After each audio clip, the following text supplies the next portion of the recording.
You think you can spot an addict. You imagine someone desperate, obvious, reckless.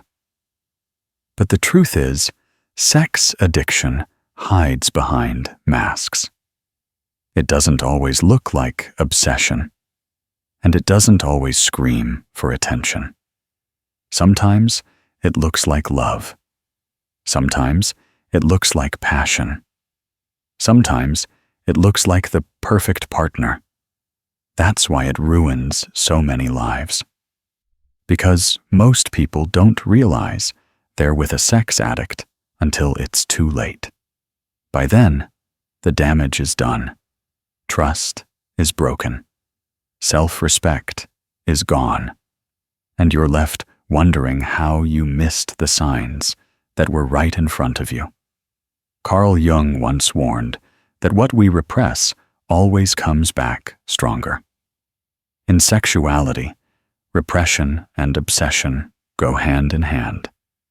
The shadow, the dark side we deny, controls our desires when we don't face it. And when that shadow takes over, desire mutates into addiction.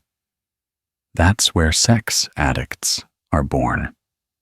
These people don't just chase pleasure. They chase power, control, escape.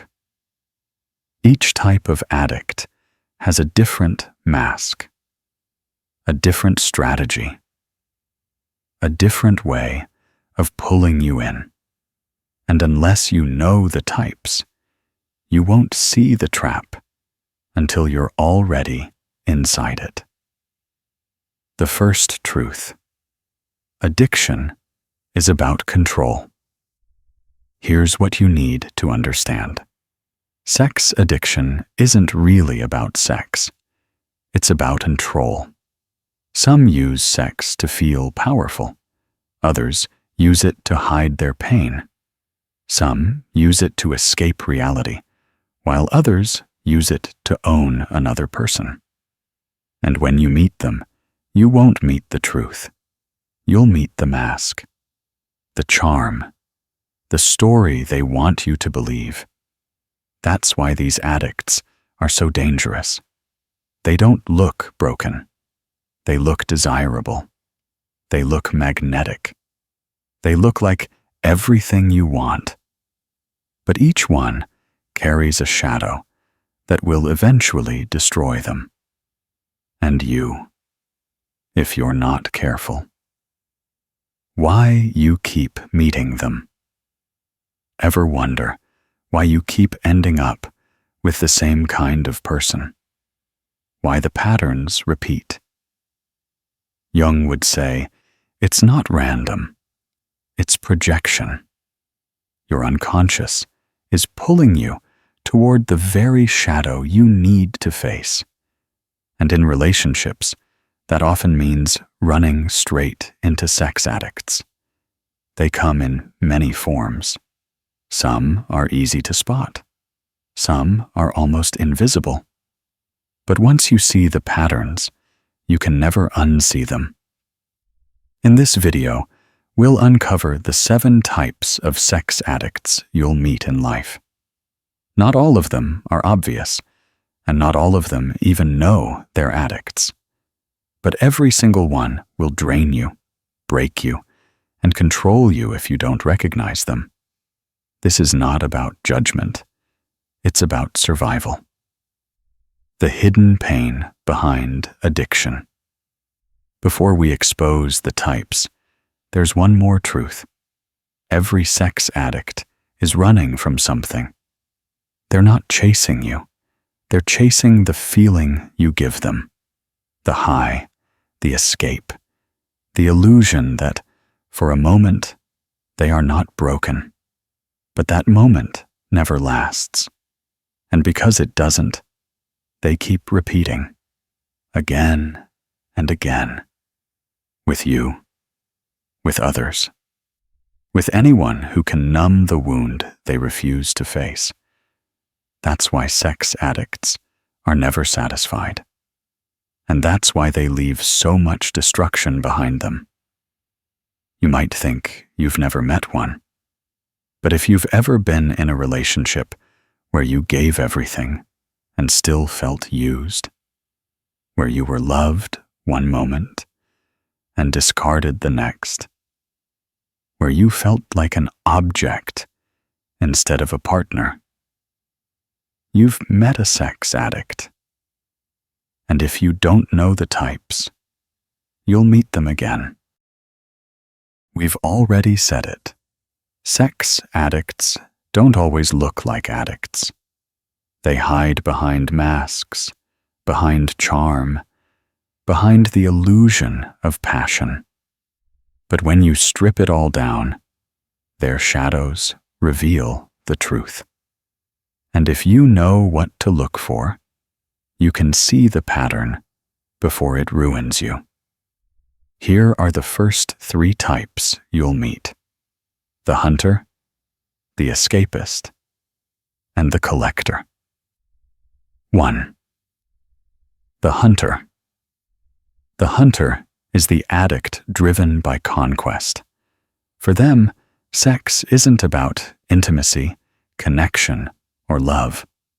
It's about the thrill of the chase. It's about proving they can have whoever they want. Once they catch their prey, the fire goes out. And then they hunt again. You'll know you've met a hunter because everything feels like a game. At first, they'll pursue you with intensity. The attention will feel intoxicating, almost overwhelming.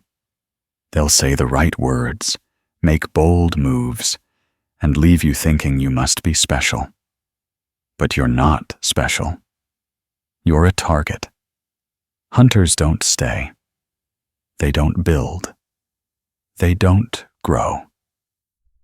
They move from one conquest to the next because what they're addicted to isn't sex itself.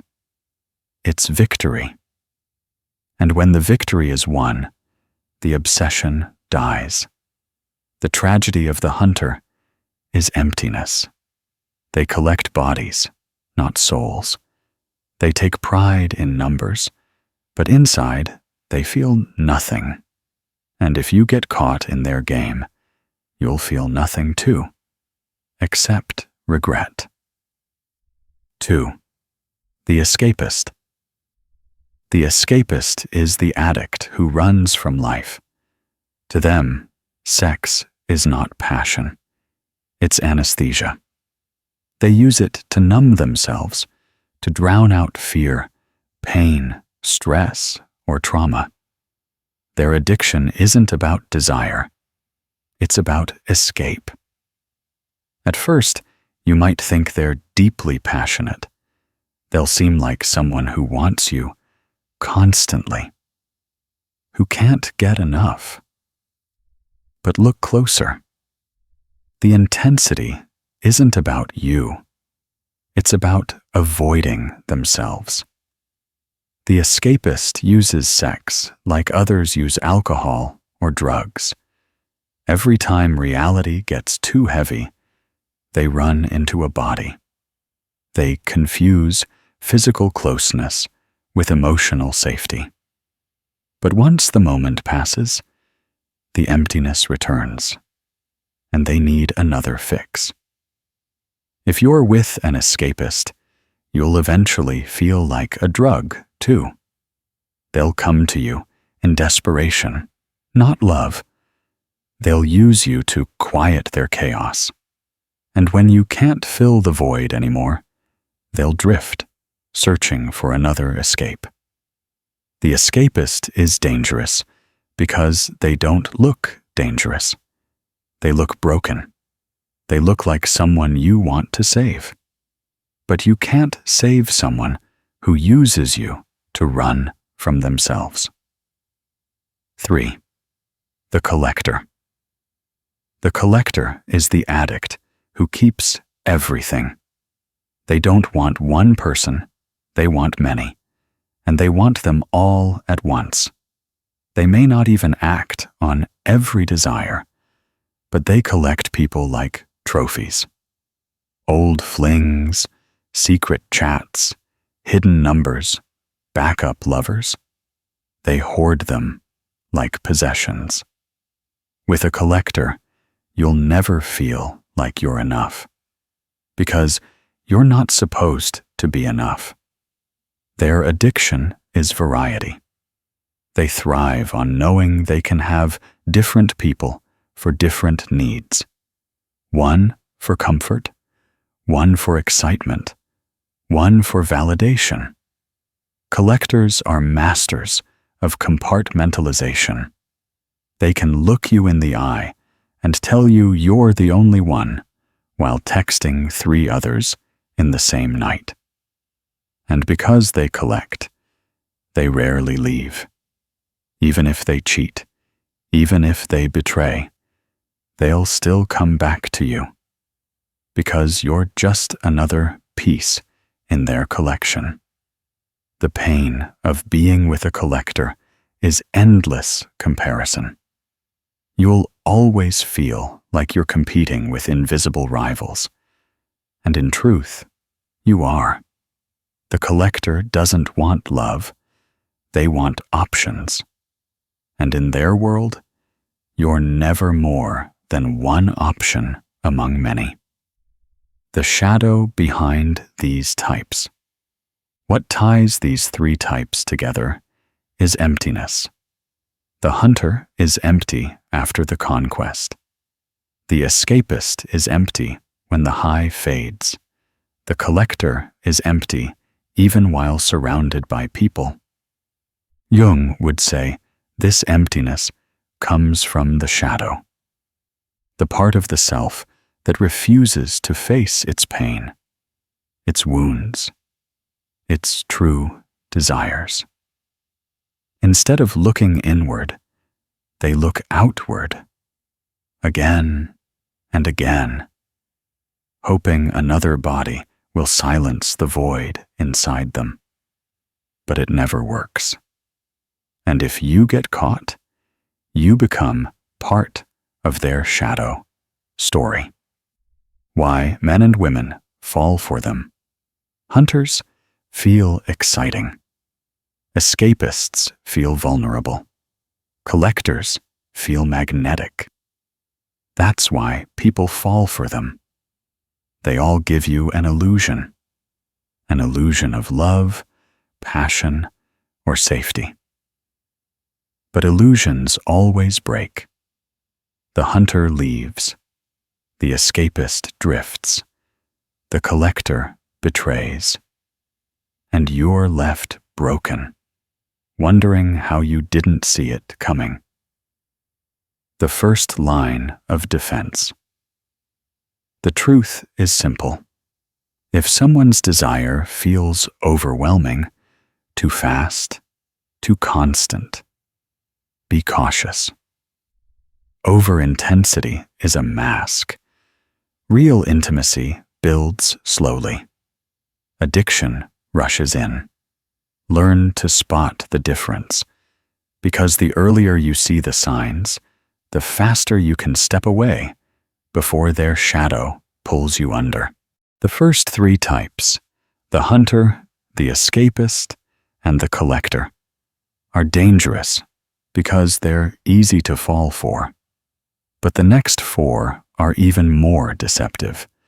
They don't just hide behind passion. They disguise themselves as love, loyalty, or even devotion. And that's why they cut the deepest. 4. The performer. The performer is the sex addict who lives for validation. To them, intimacy is not about connection. It's about applause. They don't care how they feel. They care how they look, how they sound, how they're seen. With a performer, every act is a stage play. They exaggerate passion, fake emotion, and convince you it's real. But deep down, it's all performance. They're addicted to being admired, to feeling wanted, to knowing they've impressed. If you're with a performer, you'll notice something strange. The intimacy feels intense, but hollow. It's like they're acting out a role instead of being truly present. Because they are. They don't want closeness. They want an audience. And you're just one more person in the crowd. The performer's tragedy is emptiness when the curtain falls. When no one is watching, they don't know who they are. And so they perform again, desperate for the next round of applause. 5. The manipulator. The manipulator is the addict who uses sex as a weapon. For them, intimacy is about power, not pleasure. They use it to control, to bind, to trap. At first, you might feel chosen, special, desired. But soon you'll realize intimacy with them is a tool. They'll give it to you when they want to reward you. They'll withhold it when they want to punish you. They'll twist it into a leash, and before long, you'll feel like a prisoner. The manipulator is dangerous because they don't need to lie. They let your desire enslave you. And once you're hooked, they own you. Jung would call this the shadow of domination. The hidden hunger to control others because you cannot control yourself. The manipulator doesn't just destroy relationships. They destroy your freedom. 6. The obsessive. The obsessive is the addict who confuses desire with destiny. They don't just want you. They need you. They believe they can't live without you. And at first, it feels like devotion. Their intensity makes you feel special, cherished, even worshipped. But obsession is not love. It's possession. The obsessive doesn't see you as a person. They see you as a fix, a cure, a drug. And the moment you disappoint them, the moment you fail to give them the high they crave, they'll turn on you. Their devotion will become rage. Their worship will become control. Their love will become hate. The obsessive is dangerous because they're relentless. They don't let go. They cling, they stalk, they invade. They will break themselves and you before they accept reality. 7. The shadow lover. The final type is the most dangerous of all, the shadow lover. The shadow lover lives entirely in secrets. They don't want to be seen. They don't want to be known. They thrive in forbidden spaces, affairs, double lives, hidden flings. Their addiction isn't just to sex. It's to the thrill of darkness. With a shadow lover, you'll never have all of them. They'll give you stolen moments, whispered promises, hidden encounters. But you'll never truly know who they are, because they don't want to be known. The shadow lover is addicted to the forbidden. They chase what is hidden, what is dangerous, what is secret. And that means they can never give you peace. Because peace is boring to them.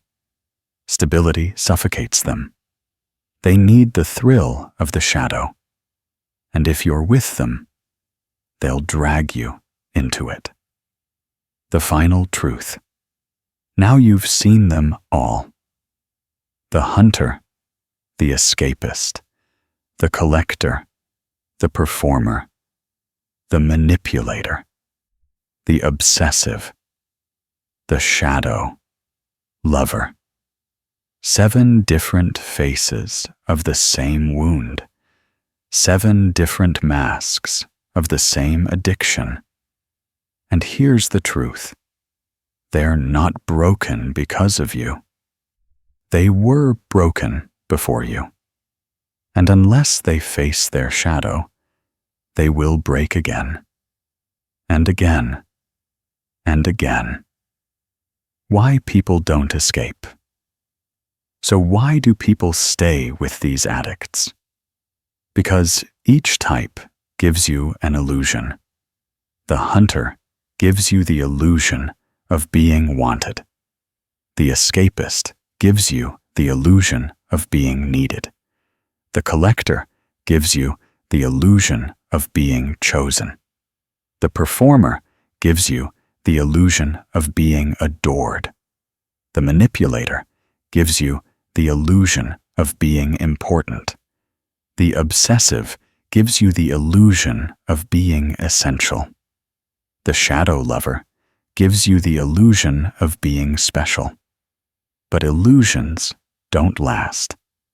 And when they break, you're left with nothing. Jung's warning. Carl. Jung's warning is simple. Until you make the unconscious conscious, it will direct your life, and you will call it fate. Sex addicts live under the control of their unconscious shadows. They don't choose you. They repeat their pattern. And if you don't recognize it, you'll call it fate too. You'll think it was love. You'll think it was destiny. You'll think it was meant to be. If this video woke you up, comment below. I see the pattern. Don't forget to like, subscribe, and consider a super. Thanks to support more dark psychology and shadow work content. Because remember, desire is never innocent. And when it hides in the shadow, it always destroys.